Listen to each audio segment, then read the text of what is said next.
What's up guys, Cactus Jack here, a top 3% Deadlock player. In this video, I'll disclose with you a top secret technique guaranteed to make your enemies lose brain cells. 7 is a cool guy, one of my favorites. In recent patches, his ultimate has been nerfed quite a bit, and is no longer what people usually center their builds around. Players now prioritize his power surge ability, as that's his best DPS option, and he's got a lot more uptime on that than his ult.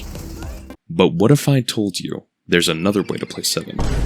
Your enemies are going to hate you, and your allies may question you, but you've got to disregard whatever they say. So, I don't know about you guys, but a lot of bebop players have been recently ruining my games with this Echo Shard nonsense. As of making this video, Bebop's bomb scales damage every time he puts it on heroes.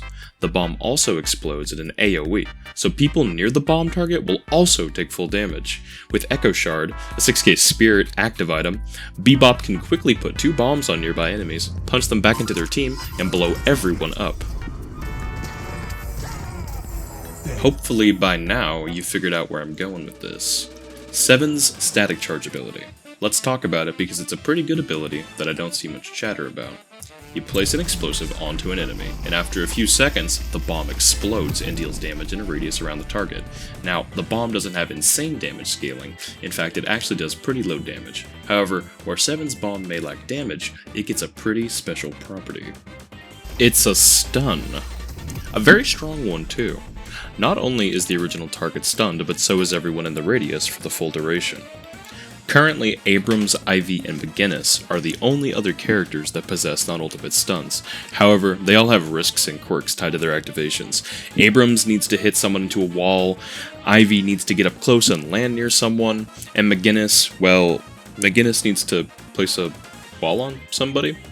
Meanwhile, 7 needs to be remotely near someone, press 2, and wait 3.5 seconds. So, 7's stun is easier to hit than everyone else's, is a large AoE, lasts the longest, and is completely non-committal, especially later in the game because, of course, its activation range scales with spirit power.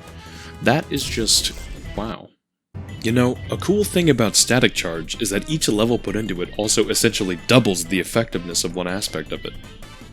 At 2nd level, half cooldown. At 3rd level, double the range. And at the 4th, the stun time is doubled. This is what we're going to abuse. Today, we'll be maximizing the power of 7's stun, improving the blast radius, the uptime, and the stun duration. Oh, and I'm also going to get an Echo Shard.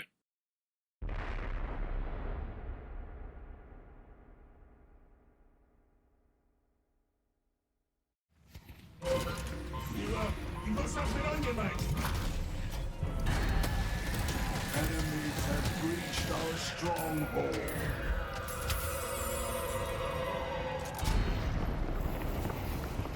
Light is running up.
Seven's stun is already pretty ridiculous, but combining it with Echo Shard is fucked. So we are going to maximize the pain the enemy feels. Alright, here comes the build. I'll cover each item we get briefly, and I'll talk about the game plan. The build starts off with taking Ammo Scav. This item gives a ton of value to 7 in the early game, rewarding his last hits with extra ammo and spirit power, empowering his harassment tools in the lane. Optionally, take Healing Right if you get a kill and need to heal up, or if you're taking lots of damage, just pop it, play safe, and you'll be back in lane fully healed very quickly. Extra Spirit, Extra Stamina, and Mystic Burst are all items you'll upgrade down the line, so buy them now.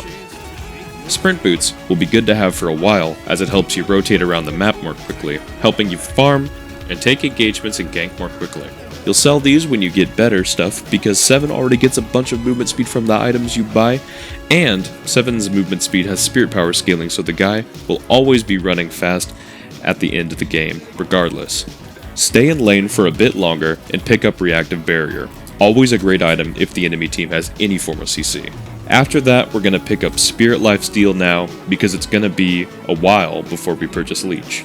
Once you've got Spirit Lifesteal, we begin the Ricochet Rush.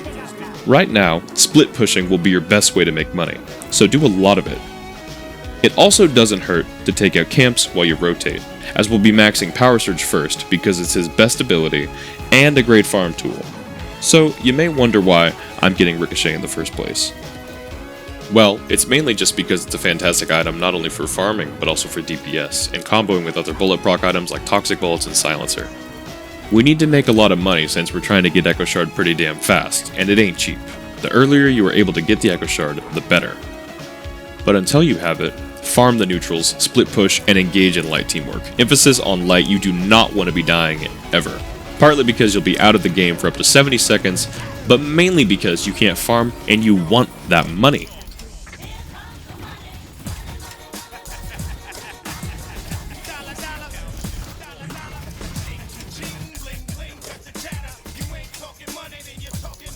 But once you have Echo Shard, focus on farming and pushing a lot closer to your teammates. At this point, you've now got a super powerful tool, but you won't have much damage yet on your own. So being able to help your teammates secure tons of kills is a great way to get a good advantage in the game. After Echo Shard, we'll take Mystic Vulnerability. Not much to say about it, it's a good item that builds into a great one. Next, we buy Superior Stamina. I can't count how many times having this item has saved my life. I crutch on it hard, and so should you. Next, we'll get Soul Shredder Bullets and Improved Burst. These are some cheap items that'll amp our damage up a bit. Beyond the mid-game, we get to the coveted late game. This is where we get to the final form of our stun. We take the duration and cooldown perks, improve our spirit, grab Toxic Bullets as it pairs well with Ricochet and improves our tank busting abilities, and then we go straight into the upgrades for duration and cooldown. This puts our stun plus Echo Shard on a 16-second cooldown and increases the stun duration to 2.9 seconds. Now, when we double static charge someone, we'll be consistently stunning people for around 5 to 6 seconds.